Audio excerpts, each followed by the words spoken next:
Reflecting on my past, it's surprising to think about the unexpected turns my life has taken. The dreams I had as a young person were vivid and full of hope.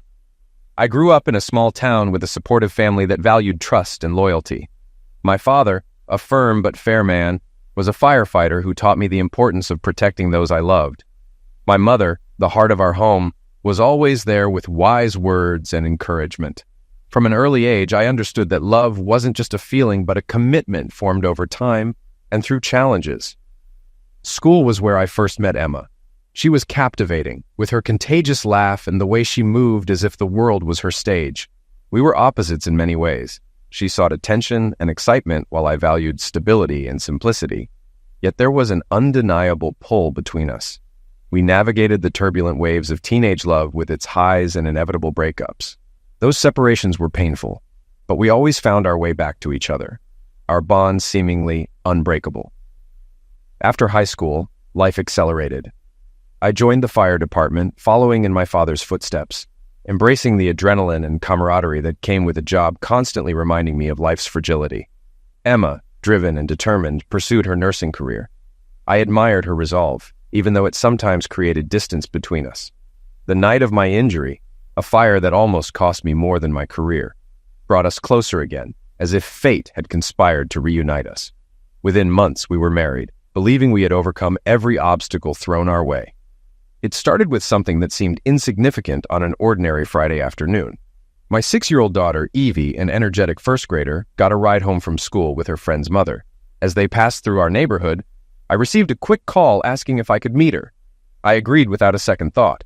Instead of slowing down, the mother briefly parked at the curb, and Evie jumped out, crossing to our driveway as she'd been taught. Excited to see me, she stepped out from behind the car and into the path of an approaching vehicle. Time froze as I rushed to call for help. Minutes later, sirens filled the air, signaling the arrival of the ambulance and police. My wife of 7 years was on her regular shift at the nursing home. Since the rules there required cell phones to be stored in designated lockers, I called the facility on my way to the hospital to find out if they could relay the situation to her. That's when I learned that due to an unexpected slowdown at the home, full-time staff were asked to use some of their accumulated time off to avoid layoffs. My wife had decided to use her time off that day. What seemed odd was that she left for work in her uniform that morning. It didn't make sense. Normally, she would tell me if she planned to take the day off. I wondered if she had taken on private work to help someone. The receptionist's vague response only added to my doubts. It was a minor detail, but it stuck with me. I called her cell, but it went to voicemail. It felt off because she usually answered when she wasn't working. Something was wrong, but I didn't know what. I left a message explaining everything that had happened. I had gathered the necessary paperwork for my daughter, but still hadn't heard from Emma. The ER doctor ordered X-rays and an MRI for Evie, concerned she might have slipped into a coma as she hadn't regained consciousness. My worry grew. Finally, about an hour after she would typically finish work, my wife arrived. When I hugged her, I noticed the fresh scent of soap, like she had just showered. It raised more questions, but I couldn't pinpoint why. It was another small detail that nagged at me. I asked, "Emma, did the receptionist give you my message?" She replied, "I was busy with a patient being transferred to St. Francis, and you were here in the Southeast." I knew she was lying, but chose not to confront her then. It wasn't the right time. 2 people had lied to me that day, and I needed to find out why. What had started as a typical day now involved unanswered questions and details that didn't add up. The only certainty was that my wife wasn't acting like herself. As the tests finished, Evie started to wake up, and I felt grateful to be by her side. The doctors decided to keep her overnight for observation due to the length of time she had been unconscious. Around 10 p.m., when she fell asleep, we went home, stopping for food at Taco Bell on the way. After eating and a cold beer, we went to bed. On Saturday, we were relieved to take our little girl home, thankful she hadn't suffered serious injuries. At the hospital, our family doctor, Dr. Ronald Foster, had already examined her. I was impressed by his dedication. Before leaving, he advised us to call his office to schedule a follow-up in 3 weeks, explaining that issues from the accident could appear later without proper monitoring. He stressed that it's best to be cautious with children so young. When we got home and settled in, I asked Emma again how her Friday went. Her answer didn't sit right with me. Normally, she would share funny stories or talk about new transfers from the hospital. But this time, those small pieces of our usual conversation were missing. It was just little things. But now, those little things were forming a pattern. Whatever Emma had done on Friday, it was clear she didn't want me to know. I started to wonder why. I looked back over the past few weeks to see if I had done something to upset her. Emma could hold a grudge for weeks if she felt she'd been wronged. We had been sweethearts since middle school. From the moment I met her in junior high, she was the only one for me. Though we broke up 3 or 4 times, we always ended up back together. Emma had a bad habit. When something caught her interest, she'd chase it down to find out what it was. At those times, we'd break up. I thought it was just part of growing up and assumed she would grow out of it. Each breakup happened because she was curious about someone or something else. I was on the Jackson High School soccer team, and she was a cheerleader. We were both popular, and everyone expected us to be together. But during our senior year, we broke up because I realized we weren't going anywhere. After high school, I joined the fire department and worked my way up. She earned her LPN certification and started training to become a registered nurse. We reconnected when I got injured fighting a fire. 6 months later, we were married, and by the time Emma became a registered nurse, our daughter was 2. Emma had shoulder-length black hair, blue eyes, and an attractive figure. She was known for bringing joy to those around her. What puzzled me was that we never had major issues during our marriage. Just a few months ago, we'd even considered growing our family. On Sunday, we were invited to a barbecue by one of her co-workers, an outdoor party by the pool. We wore bathing suits under our clothes and brought food. On the way, I stopped at the grocery store to get the items we needed. We brought enough premium smoked franks and buns for 16 people. I had a habit of boiling them before grilling. The natural casing kept them moist and smoky, making them a favorite.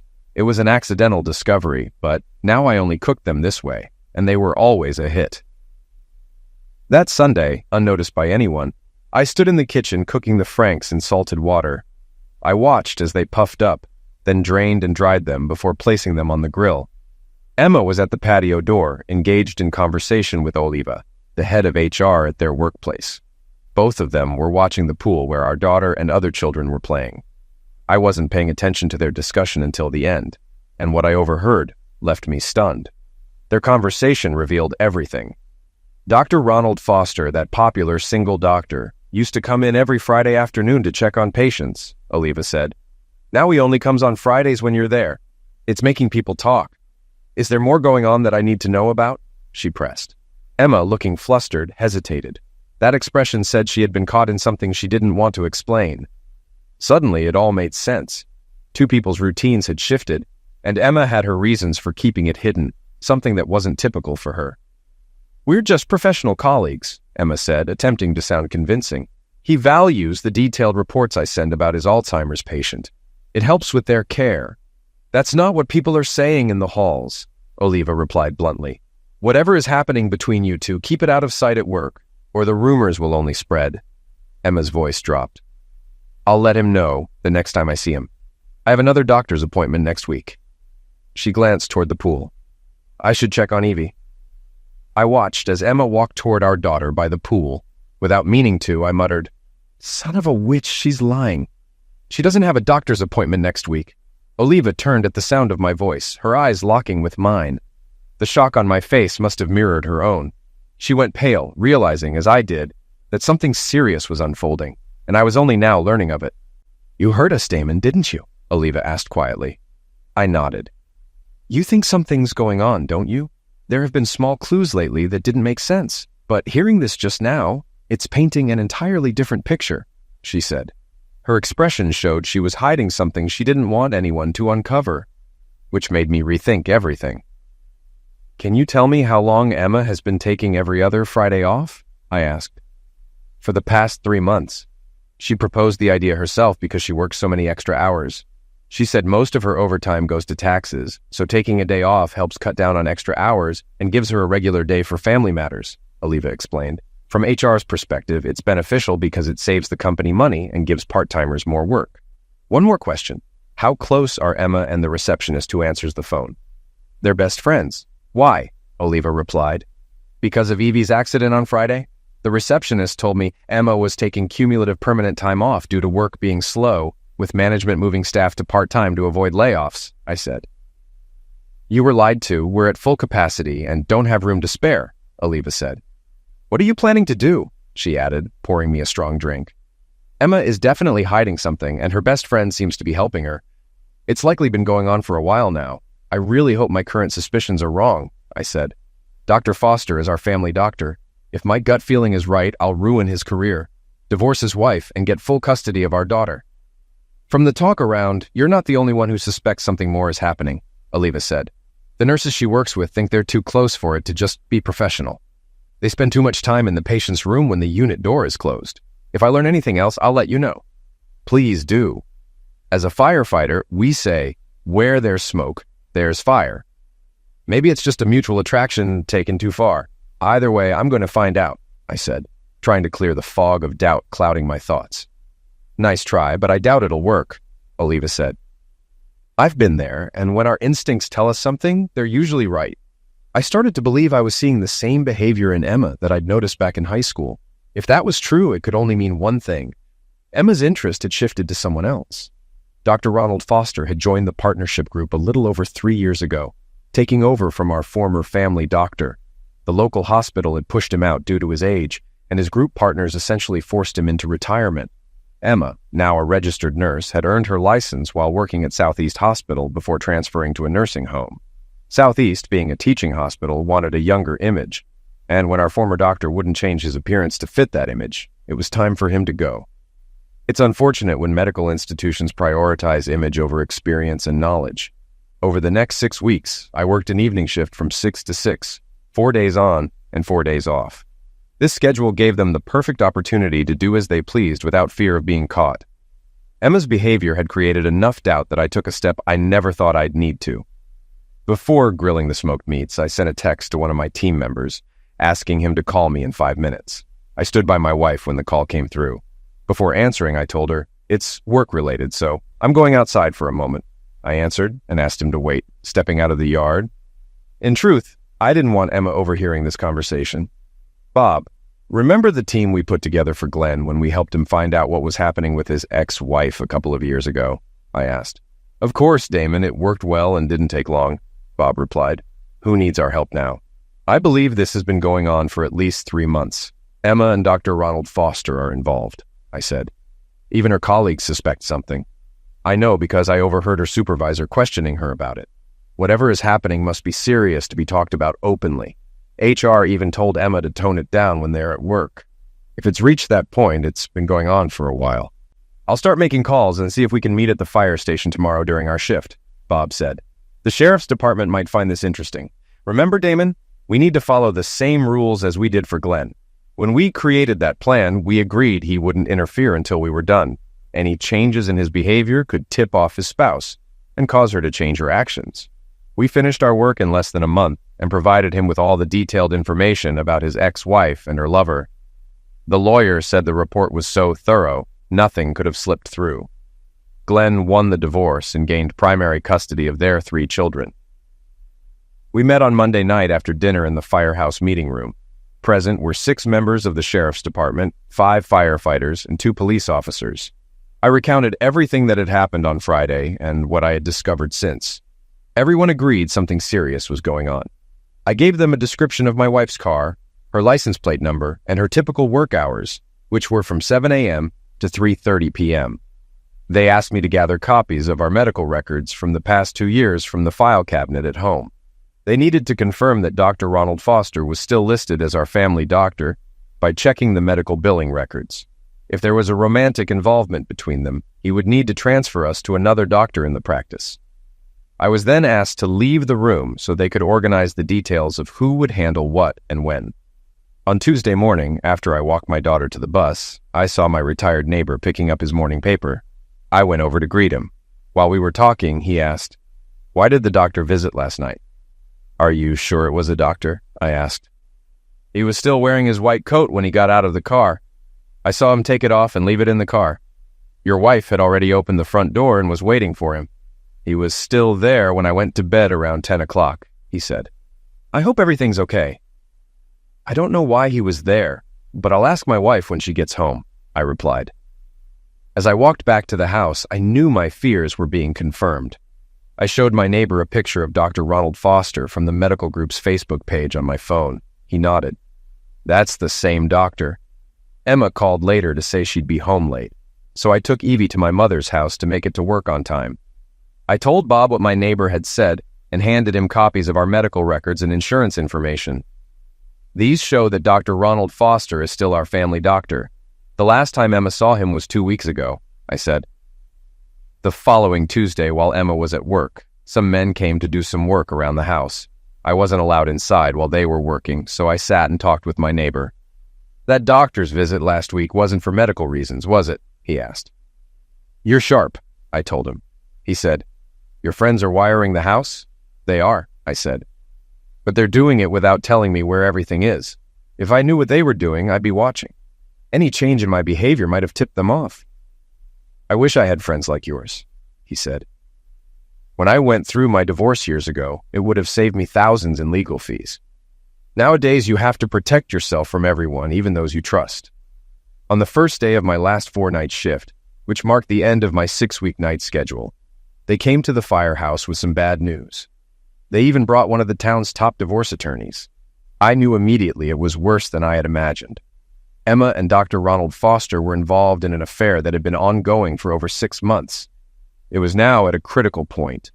Emma planned to wait until the end of the school year, only 2 months away, to file for divorce. During my night shifts, they would either stay at my house after Evie went to bed, or Emma would drop Evie off at her sister's house so she could stay the night at Ronald's. Emma would pick up Evie in the morning before I returned home and continue as if nothing happened. The lawyer's presence was because of the lengths they were going behind my back.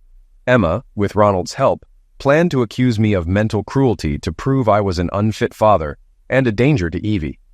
She thought that with her professional credibility and falsified medical records, the court would grant her sole custody and limit my contact to supervised visits. Her ultimate aim was to push me and my parents to the point where we would leave their lives for good. As I listened, I wondered what I could have done to make Emma so vengeful. The 60-page report had dates, pictures, including incriminating ones of them together, and several notarized statements confirming the affair had lasted at least 6 months. There were also transcripts of conversations detailing their plans to ruin me. I decided that Emma would be served papers after my last night shift that week. We'll also file a complaint with the state medical board against Dr. Ronald Foster, I told the lawyer. Attach the evidence showing he was still our family doctor based on the billing records. We need to question whether, as a couple plotting this together, he could have falsified my wife's medical information or my records to support her claims of mental cruelty, I added. A copy of the divorce petition would be sent to the local child services office, explaining that I was taking my daughter out of town so they could investigate both me and my wife without any interference. The letter stated that this was a precautionary measure.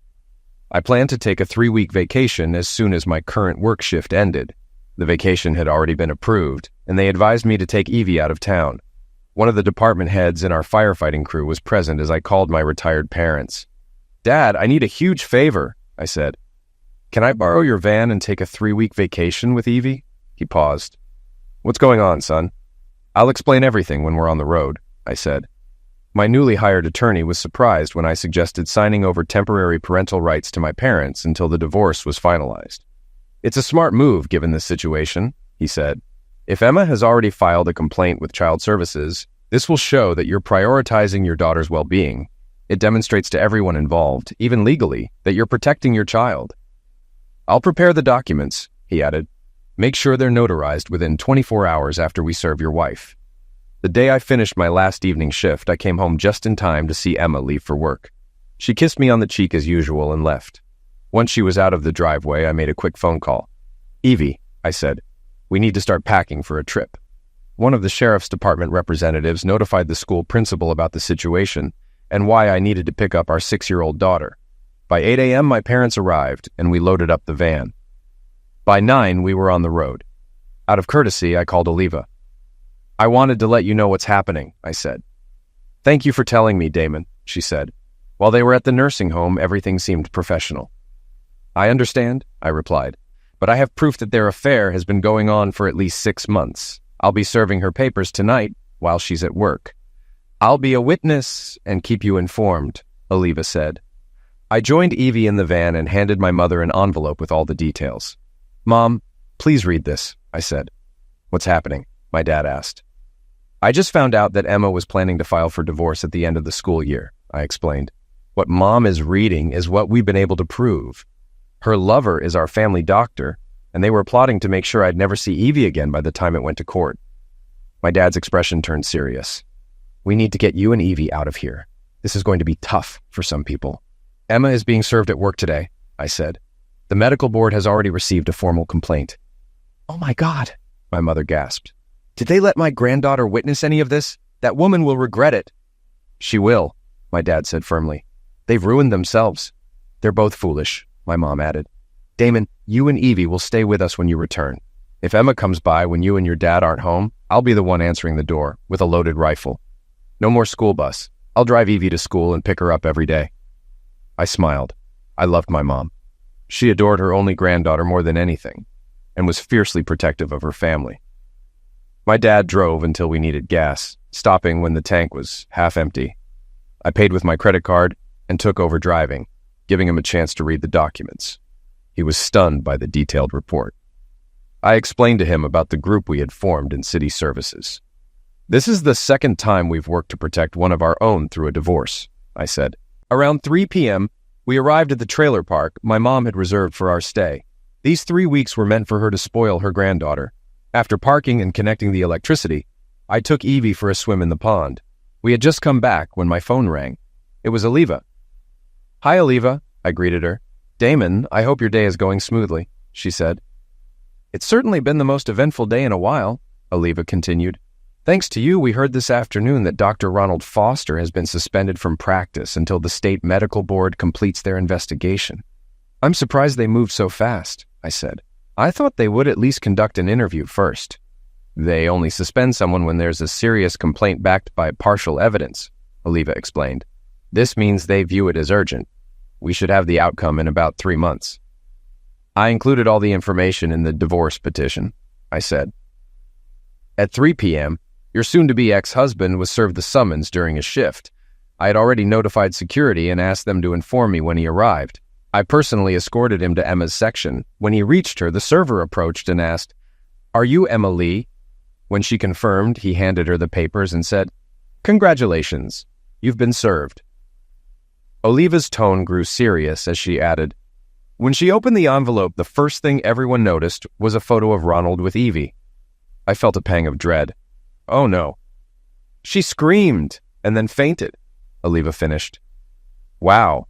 My lawyer made sure she saw it first," I said with a chuckle. "That's on her." "Did the state get a copy of that picture?" Oliva asked. "Knowing my lawyer, probably," I said. "Then the state really had no choice. Dr. Ronald Foster was having an affair with a patient," Oliva said. "I never thought you could pull this off. We even have an office pool now on how long he'll lose his license." "My dad thinks his license is permanently gone, at least in our state," I said. "Emma and Ronald falsified medical records to make me look mentally abusive so she could get sole custody. If this can be proven, there could be criminal charges. It's a mess. And now everyone knows Emma let Evie witness this affair." Oliva added, "Rumors are flying here. Some staff members refuse to work with her. I'm rearranging the schedule because they say they can't trust her anymore." When she regained consciousness, I told her that the state had confirmed Dr. Ronald Foster was suspended, pending an investigation. When she left at 3:30, she was furious. "Wait until she finds out Evie and I left town this morning with my parents on my lawyer's advice." Due to the accusations made by Ronald and Emma, my lawyer decided it was best that I not be alone with Evie for now. It was a smart move since Emma had friends worldwide who could lend credibility to her story. "She may have already spread false claims," Oliva said. "Ultimately, the details in our reports had saved our organization from legal trouble multiple times. We promised to stay in touch and said goodbye." My parents looked at me in astonishment. It was like they finally realized what Emma and Dr. Foster had been attempting. "Mom, look in your notebook for the address of the nearest notary we can visit tomorrow morning," I said. "Why?" she asked. "The lawyer has prepared legal documents transferring my parental rights to you both until the divorce is settled or my name is cleared. We need to have them signed and notarized by 3 p.m. tomorrow," I said. "I won't let them take Evie from us no matter what." Tears welled up in my mom's eyes. Are you sure about this? Isn't this a bit extreme? Yes, Mom, I'm sure. Even the lawyer agrees it's the best move. We don't know what the falsified medical reports say, so until I'm proven not to be a danger to Evie, we need to do this for her safety, I explained. My mom started crying when we got home. Emma saw my car in the driveway, turned off her engine, and braced herself for the confrontation. She rang the doorbell, hoping I would answer. When no one did, she rang it again. Finally, she used her key to unlock the door. Once inside, she realized no one was home. Evie didn't come running to greet her. Emma pulled out an envelope full of legal documents and read through them. It was clear that whoever had been hired had uncovered everything. Ronald's and her own incriminating words laid out their plan. Damon had struck first, and he had struck hard. None of the altered medical records had been revealed yet, since their plan hadn't reached that stage. Now they never would. Ronald couldn't access his files until the investigation was over. Ronald never learned the specifics of the complaint against him, only that it was severe enough for precautionary measures. Damon's actions proved that this wasn't just about their mistakes. No decent person would accept that a 6-year-old had witnessed such behavior. Until now, Emma hadn't realized Evie might have woken up and seen them. Sole custody was no longer possible, though joint custody might be. The priority now was to reach Damon and talk. Damon always listened to her. She called him, but it went to voicemail. She texted him, but got no reply. She called his parents' home phone, but got no answer. Their cell phones went straight to voicemail, too. It was clear they had blocked her. Emma called her sister, who answered. "Hi, Emma. Damon made the right call. Everyone in the family received a copy of his divorce petition," Evelyn said. "Mom and Dad are furious. They've read it and are disgusted by what you and your lover did. To them, you've gone too far trying to ruin Damon's reputation. He called them right after you left for work to tell them he was taking their granddaughter to his parents' house. When they asked why, he said, 'Your daughter and her lover left me no choice. You'll receive documents explaining everything, Dad,' Damon told them." Emma whispered, "Does this mean I'll have to fight my own family for custody?" "Looks like it," Evelyn replied. "The divorce court can't rule on something Damon no longer has. He outmaneuvered you. I told you he's the kindest and most compassionate man until he's crossed. Then he goes all out. You know your mother-in-law's reputation. This is going to be a long and grueling fight." "I expected a fight, but not this," Emma admitted. "I thought I had secured a winning hand." "We all received the same certified copy of the divorce petition you did," Evelyn explained. "A certified copy was also sent to the state medical board. You and Ronald were trying to ruin Damon to remove Evie from your lives. If you were in his place, what would you do?" "Damn," Emma muttered. "He's targeting my boyfriend's career and our future. If the board sides with Damon, Ronald may never practice medicine in this state again." "Exactly, sis. Damon's using your own tactics to prove your intentions," Evelyn said. "But that's on you. You said Ronald was worth it. The family agrees. This is your problem now. None of us want any part in this mess or in ruining Damon's life. Stay away from us until this is resolved." Emma was shocked that Damon had outsmarted her so completely. Even her family was turning away from the chaos she had created. She spent the rest of the night wondering how she and Ronald had been caught, thinking they had been so careful. Meanwhile, Ronald Foster had just wrapped up a meeting with his partners. After 4 intense hours, they agreed to buy him out immediately to minimize the impact of the investigation on their practice. Until they knew more about the serious allegations, everyone would be in the dark. Ronald made enough from the buyout to start his own practice once things settled down. Emma's phone buzzed with a text message. She opened it. It was Damon's reply to her earlier message. "Can't talk. Too angry.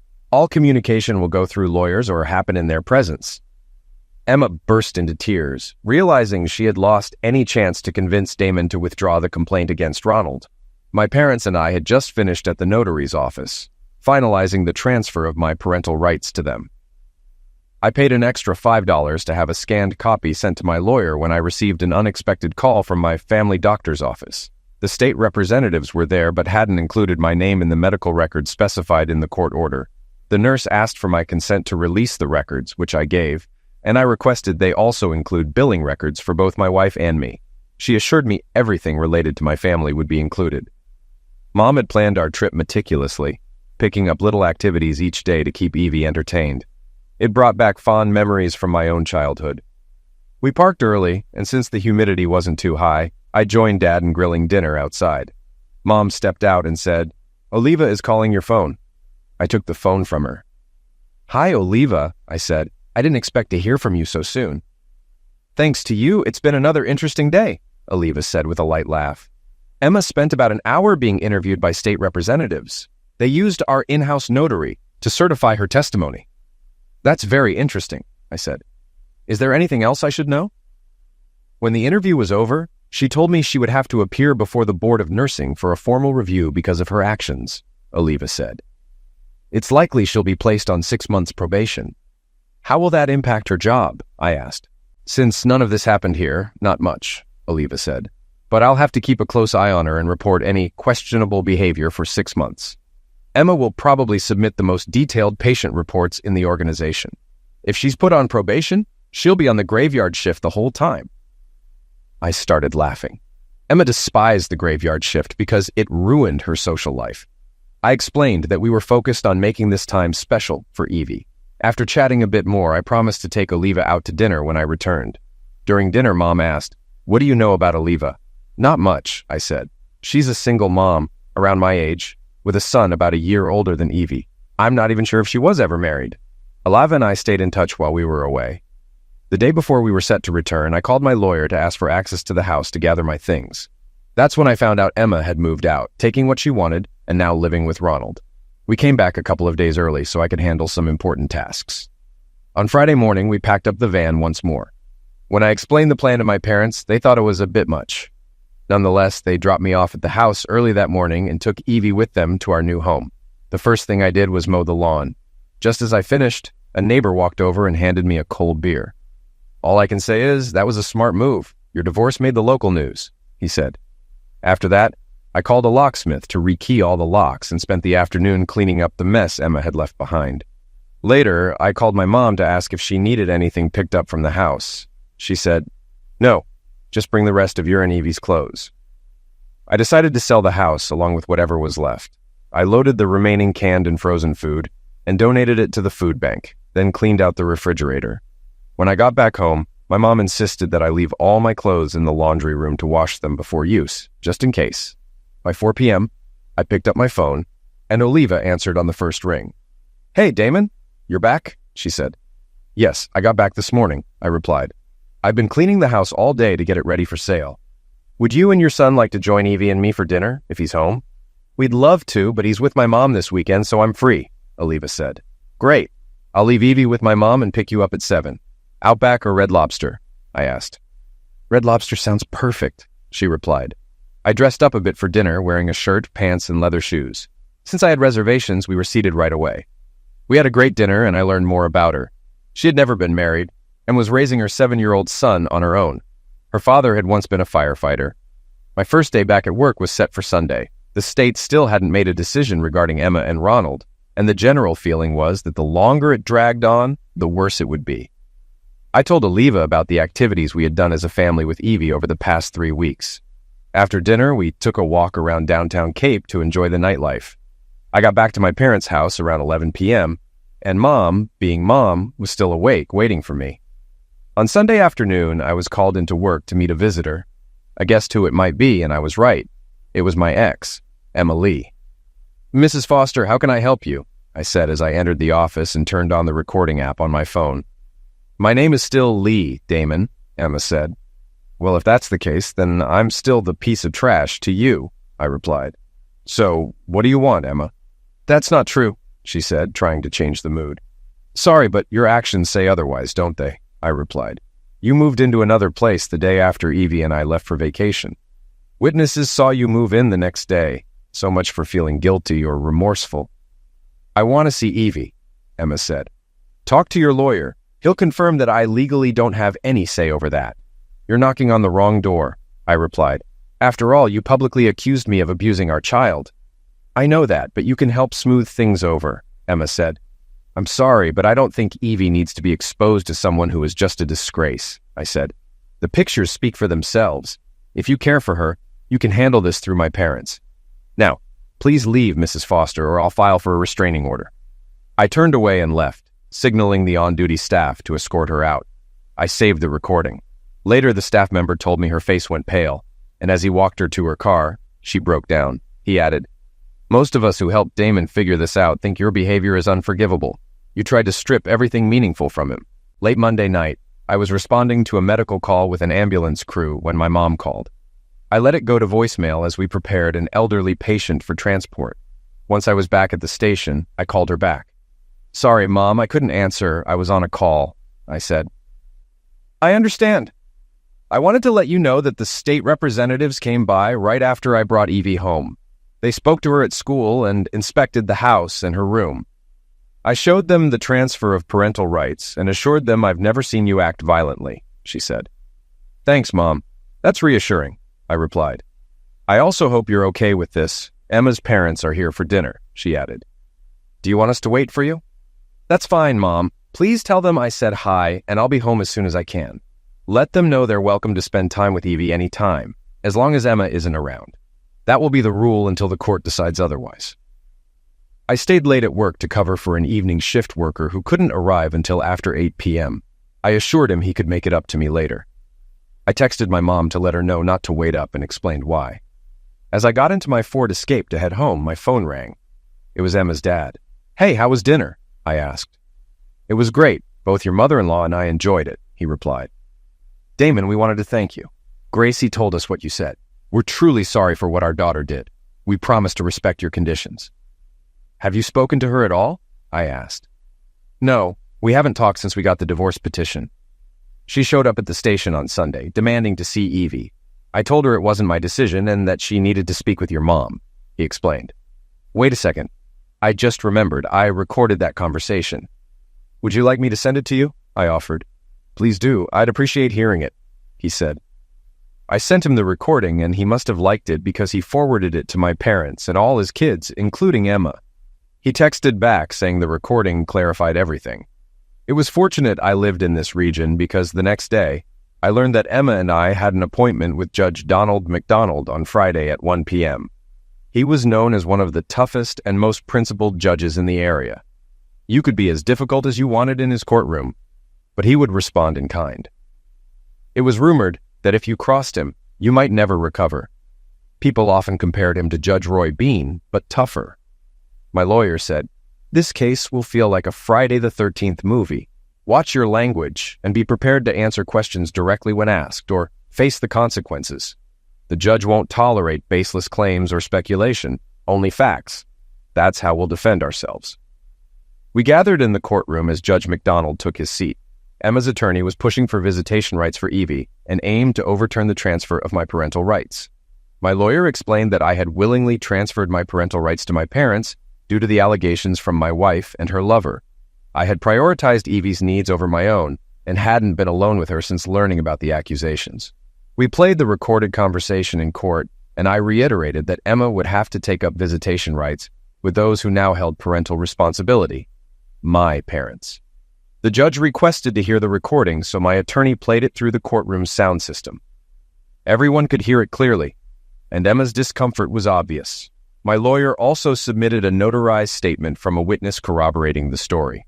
Afterward, the judge reviewed the parental rights transfer document, and a slight smile appeared as he read it. He turned to Emma's lawyer. "Is it true that Mr. Lee transferred his parental rights due to accusations of mental cruelty made by his ex-wife?" the judge asked. "Yes, but she was under immense emotional pressure at the time. She has since stabilized," Emma's attorney replied. "Is the case being investigated as explained?" the judge asked.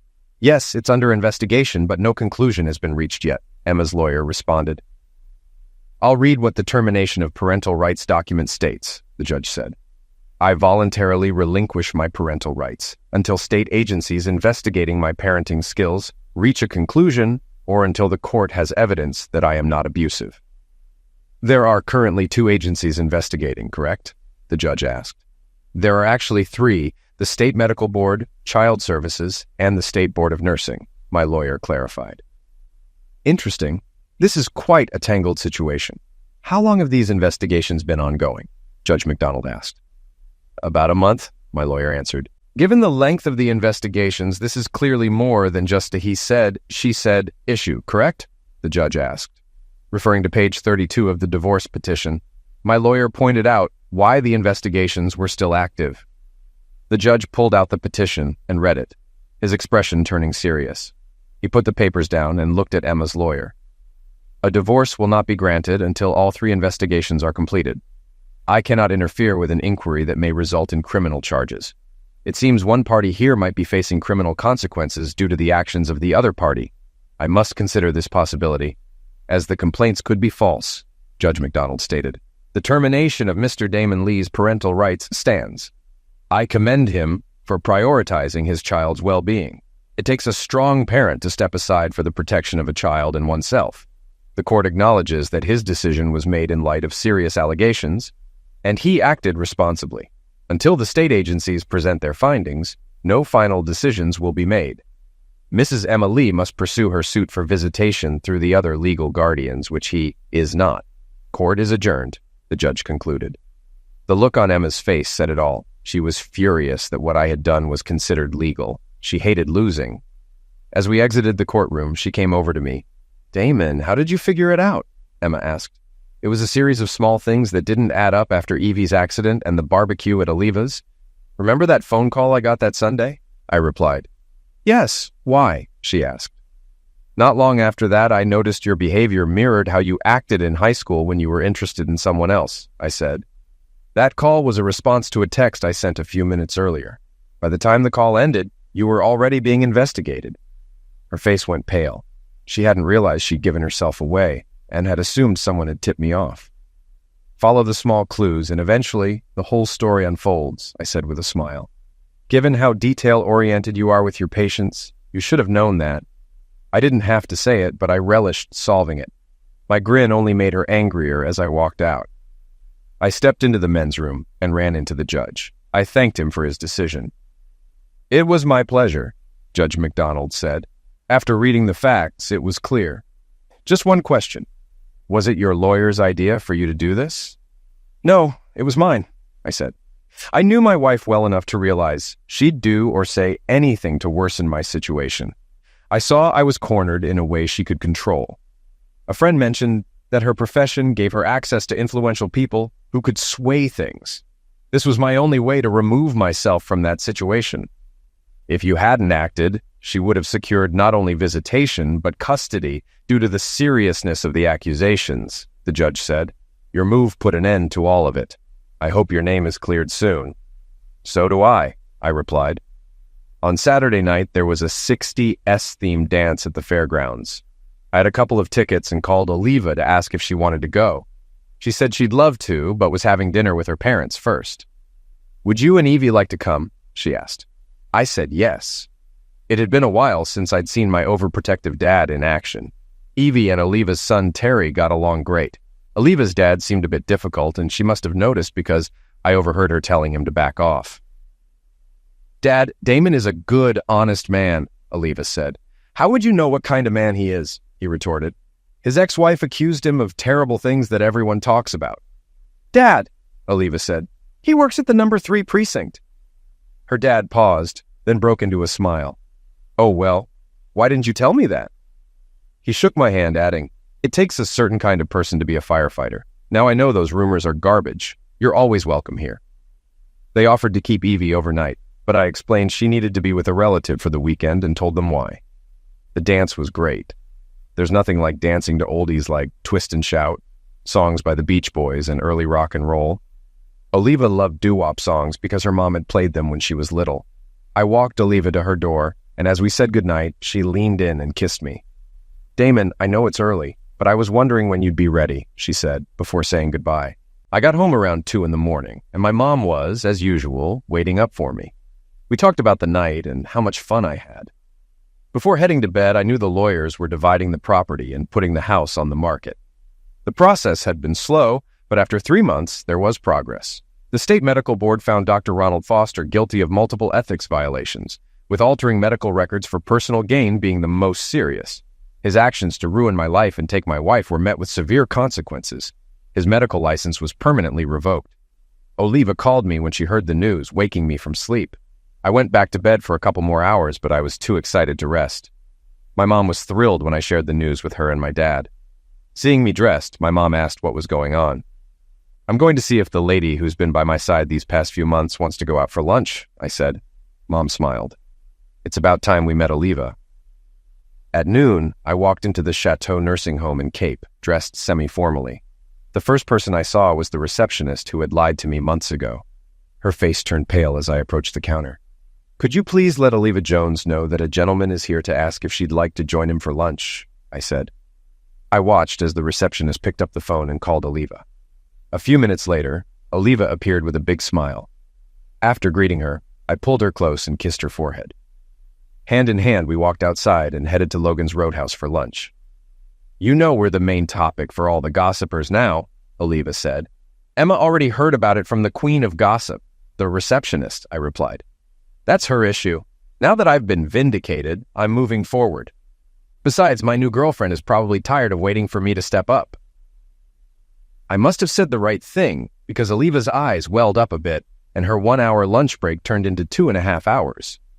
Later, I found out that after I dropped Oliva back at work, the receptionist told Emma how happy and in love we looked. Emma was about to discover that her world was unraveling. The local CBS station reported at 4 p.m. that Dr. Ronald Foster and Emma Lee had plotted to ruin me by falsifying medical records. That same week, the Board of Nursing placed Emma on a 1-year probation. Oliva transferred Emma to the graveyard shift, as was fitting. Emma and Ronald's relationship started to fall apart, especially after she found out she was pregnant. Ronald began to search for other opportunities, but soon realized he had none. He took a job as an orderly at the Lutheran Home for Veterans, working the night shift. On the last night of my 4-day shift rotation, I arrived at the station to find a congratulatory banner hanging. They called someone in to cover for me. Oliva, her son, her parents, our captain, my parents, and my daughter were all there. I had just been promoted. The promotion had been delayed due to what I'd been through. It meant no more night shifts for me. I was now in a junior manager position with a 5-day, 8-hour work schedule and weekends off. During the party, I overheard Bill Jones telling the captain that if everything went well, he'd soon be my father-in-law. About 2 weeks later, we were back in Judge McDonald's office. The settlement agreement terms were finalized, and I was granted a divorce on the grounds of infidelity. One night, Ronald Foster disappeared, leaving Emma alone and pregnant.